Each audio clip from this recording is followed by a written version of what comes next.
ఇప్పుడు ఆ శివలింగము ఒక గుర్తు. ఏమంటే అది ఒక గుర్తు అయితే దానికి శక్తి ఏం లేదు, అది ఒక గుర్తుగా మనం పెట్టుకున్నామంతే తప్పించి అది నిజంగా శక్తివంతం కాదా అని మీరు అంటారేమో. శివలింగానికి ఉన్నటువంటి శక్తి అసలు లింగ స్వరూపంలో ఉంది. ఎందుచేత అంటే శివలింగం ఎలా ఉంటుంది, ఇలా ఉంటుంది కదా, గుండ్రంగా ఉంటుంది.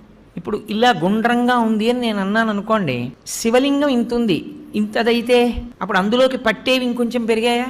ఈ గది అంతా అన్నాను అనుకోండి, అప్పుడు ఈ గదిలో అన్ని అందులోకి పట్టేశాయా? ఆంధ్రదేశం అంతా అని తిప్పాను అనుకోండి, ఆంధ్రదేశం అంతా అందులో ఉందా?